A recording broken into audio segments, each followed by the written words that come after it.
AP All-American list is out, and you guessed it, Alabama all over the list, including 3 first-team All-Americans. We're going to talk about those guys and how they got snubbed for some awards over the weekend, but you can't hold greatness down.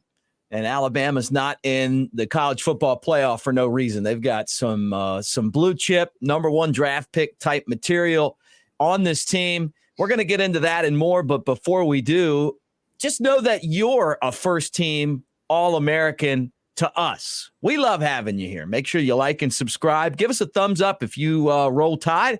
Hit the bell so you know when we're going. Oh, and we're going right now. Roll Tide.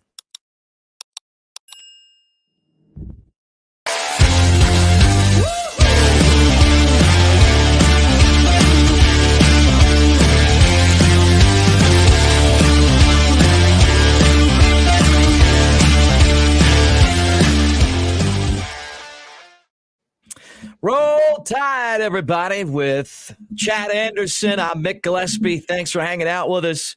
This chat is real, at Broadcaster Mick, and it's been cool. I've gotten to know a lot of you guys because you've been hitting us up on the socials, and we're going to talk some Alabama football. Chad, we got word today, the AP, which I think is kind of like the legit of all the legit services on the All-Americans. I mean, Forrest Gump was an AP All-American. Remember when he went to the White House and met the president?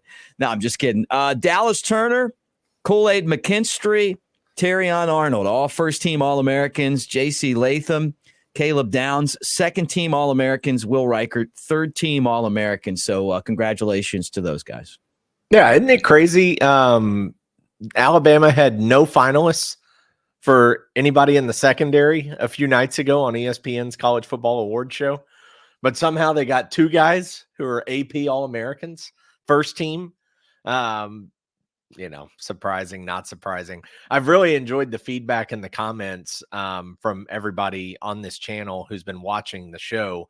And we appreciate you liking and subscribing and joining us and commenting and engaging, because it's not just liking and subscribing. Like Mick and I do our best to answer all the comments, all the questions, all the what do you thinks. But I laugh because I go back and read some of those comments, Mick, and everybody has like the same mentality as you and I. They're like, who gives a crap about it, honestly? And it's like, yeah, I know. I'm with you. Like, I don't give a crap. Like, number 19, the Natty, is so much more important. Winning the 30th SEC championship in school history. It's beautiful. That was amazing, right? These awards are more just like, I got nothing else to do on a Friday night, and if we don't win, I'm going to bitch and moan a little bit about it. Yeah, like, right. It's more of just a pride and respect kind of thing. Trust me, I'm not losing sleep over it. I'm not screaming at the TV like you guys have heard me do in the past. Like, I'm not doing those things. But it is just more like, come on. Like, really? You got first team AP All-Americans, but they're not even finalists over here? Like, oh, I know. It just doesn't make sense to me as all. But again, end of the day, it doesn't matter. But still, it's like, hey, it's a team game. But I do like these guys to get recognized on an individual level when they earn it. And I think they earned it.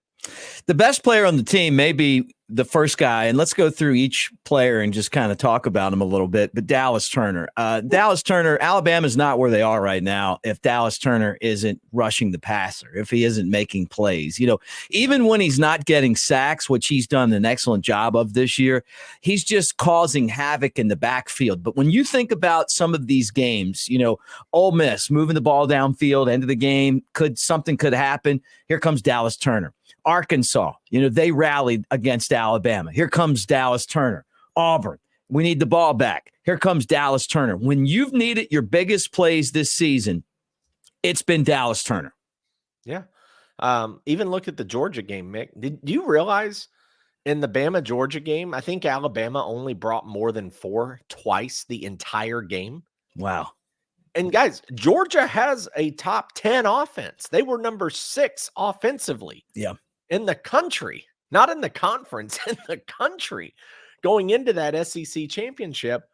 And Kevin Steele had the defense to the point they only had to rush forward pretty much the entire game. They brought blitzes. I think we went back and tallied. I think it was like twice that they brought blitzes the whole time. You can't get away with that against a top 10 offense unless you have guys like Dallas Turner kind of setting the standard on the edge and creating the havoc and being a defensive leader and just being a presence on the field. That guy is just insanely good. And one thing I really wish, Mick, and I know I give Pete Golding a hard time, and to be honest, he deserves it. But I look back and I go, man, Alabama had Will Anderson Jr. and Dallas Turner on the same team. I know. For 2 years. For 2 years, they were on the same team. And I feel like Will Anderson sucked. No, he didn't really suck. But you know what I mean? Like, he didn't have the same presence his senior year under Pete Golding, or his junior year maybe, that Dallas Turner is having as a junior under Kevin Steele. And a lot of it is schemes and principles and what you do and how you play and, what your game plan is and whatnot. But, man, it's crazy to think Alabama had Will Anderson and Dallas Turner on the same team for 2 years. And sometimes they weren't even on the field at the same time, which is crazy. That's a whole nother topic, though. All right, let's go to the next guy. One of the greatest names that's ever come through the Alabama program, Kool-Aid McKinstry. You got to love that name, Kool-Aid. He's been just a lockdown corner, was on special teams, returning kicks, was great at that last year, struggled with that this year, but this is just for his defense. Yeah, I mean, what a name, right? But he's like the opposite of the Kool-Aid you think, because you think of the big fat guy, the red, in the picture. Like, Kool-Aid. He's like the complete opposite, right? He's a thin, athletic defensive back at Alabama. He's not like a nose tackle like Terrence Cody or anything. But just been a lot of hype, and a lot of times when there's hype around you, it's hard to live up to that hype, especially in a fishbowl like at Alabama. Yeah. But he's done such a good job of it, man. Like he's really been there from day one. He's gotten better as he's, been through the program, but he was always good. He was never a guy you really worried a whole lot about. I mean, he had his moments when he was taking on guys. Maybe he gets beat here and there, but overall, like, this guy's lived up to the hype from day one. Yeah. I think he was a 5-star too, right? He had to be. I'm pretty sure he was. Yeah, because he was another one of those guys that came in with, 5-star status and right into the program and was, has lived up to the expectations. And that's something that Nick Saban has done as better than any other coach in the history of college football. It's taking the guys that have that talent and building on that. He was a 5-star, played at Pinson Valley. Yeah. You want to hear something funny that I didn't realize? That the Iron Bowl, CBS's broadcast, if you could mute out Gary long enough, you could hear this. But he played at Pinson Valley, 5-star recruit, considered Auburn and LSU before choosing Alabama. And you know who Kool-Aid's position coach was at Pinson Valley? I think it was the guy that had returned to kick six. That's it, Chris Davis. Yeah, Chris Davis. Kick six. Yeah. Kind of interesting. You go full circle there, but yeah. Kick six doesn't hurt as much anymore after it doesn't. No, not the last 2 times down on the plains. Just it doesn't sting quite like it used to. No. All right, first team All-American, Terrion Arnold. Man, I love Terrion Arnold. What a great guy. Like, I wonder if he's gonna stick around just so he can hang out with Miss Terry longer, Like, the funniest thing all year was like this. I know the funniest thing is he's like running off the field and he's like, and I hear him yelling at somebody, and I'm like, oh, it's me. Yeah. And you couldn't have handled that better. And this guy's going to be a great NFL player. That speech, he was already going to get to where he is, but that speech where he gave, and what Mick's talking about at the press conference after the Mississippi State game. And, he's like, oh, he's about to give it to somebody. And like, oh, yeah, that's me. He's going to give it to me. And so, like, one of the greatest. But then he also led into, beyond that, talking about being coachable and understanding that Coach Saban's not mad at him as an individual. He's mad at the situation and in that moment, and he's trying to make you better. And if you can't be coached and talked to, then Alabama's not the right place for you. That kind of maturity and just being above everyone else or a lot of other people mentally to be able to handle that and deal with it and then keep playing and respond to it that way. Yep. That really put him in like the next category of the intangibles, because that to me was like, wow, you can't teach that. No. Like you can teach how to cover and what Right. positions, what formate. You can't teach that mental stuff. And tell you what, too, he lived in my doghouse for a year. Like Texas A&M in 2022, They all went they did after was him. pick on him. I know. All they did was pick on him.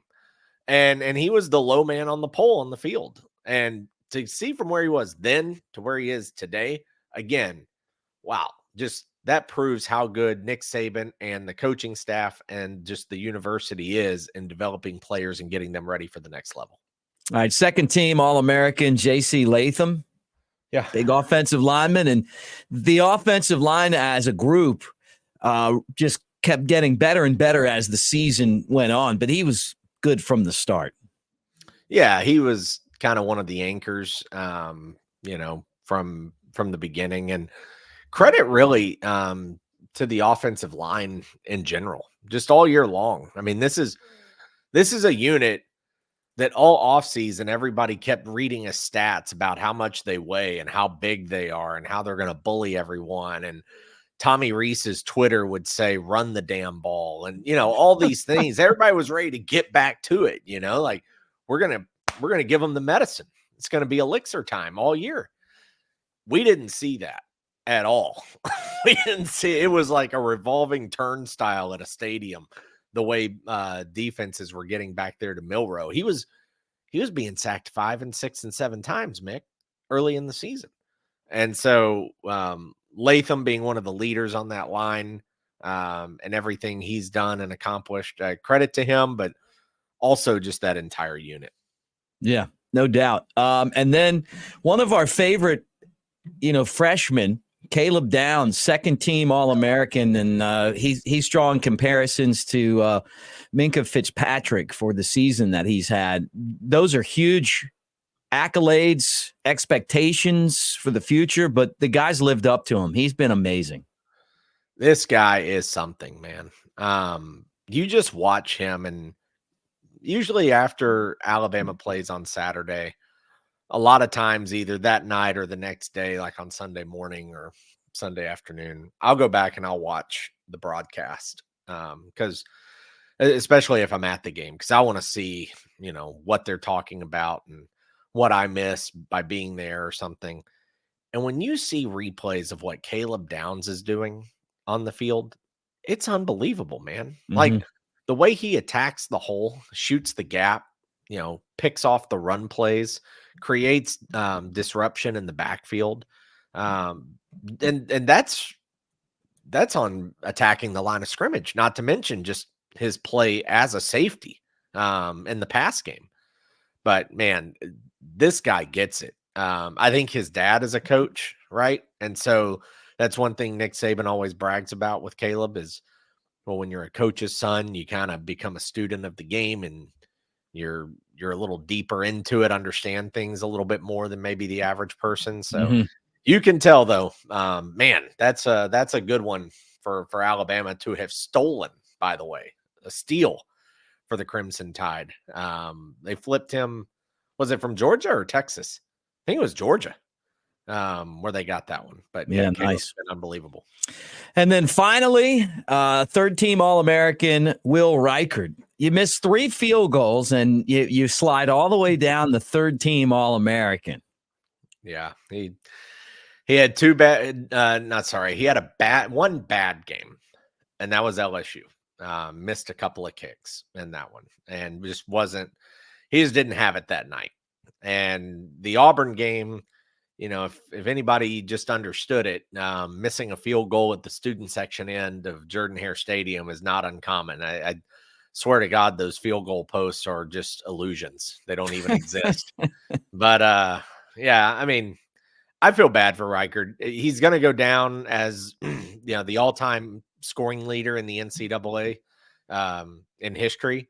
So he's got that, but I don't think he has any individual awards, to my knowledge. So he doesn't have a lot of hardware, but he does have the points record. So he can hang his hat on that, and he's going to be a kicker for someone in the NFL.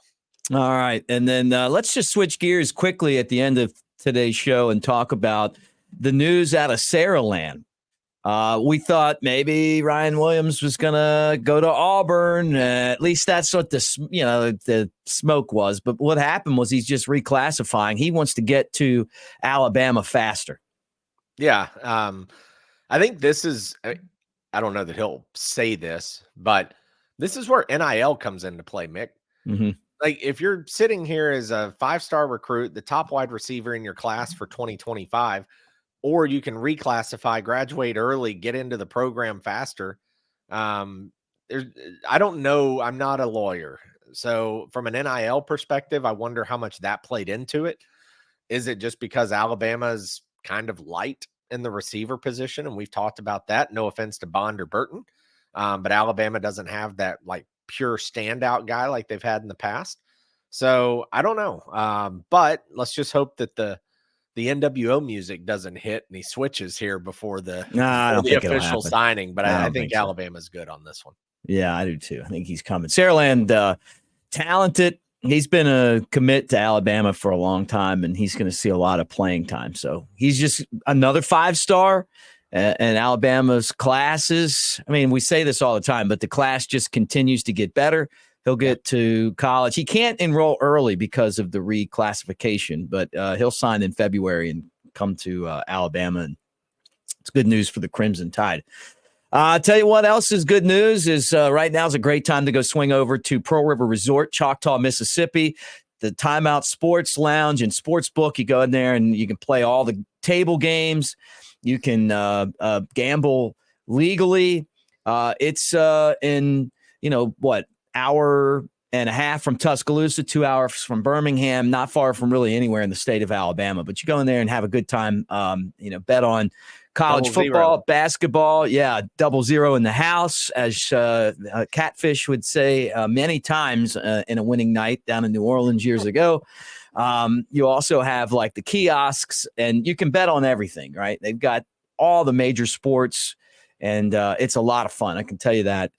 And this time of year is great too. You know, it's like families in town. You're getting stressed out. Grab the boys and head over to Pearl River Resort, or bring the family. And they've got just an awesome golf course, a dancing rabbit, and also the spa and everything else. So find out for yourself, Pearl River Resort and the Timeout Sports Lounge. The other thing, Chad, is that people know you and love you from Modern Lending. Yeah. You guys have heard the spiel on how long we've been in business and the families and the volume and 3 billion and all that good stuff. Here's an actual story. Talked to somebody today and showed them how they're going to be able to save $600 a month, literally, even with a higher mortgage rate on their house than what they have now, because of the debt we're paying off and the hole that we're getting them out of. It happens. This economy, it's happened to a few people. So credit card debt's an all-time high. Literally saved somebody $600 a month this morning by talking to them about refinancing. So $1,800 lender credit stands for anybody here on the channel. Just mentioned the Bama YouTube channel, and $1,800 lender credit for you guys. But check it out because, again, I like sharing stories, and that one just happened this morning. Roll Tide, everyone.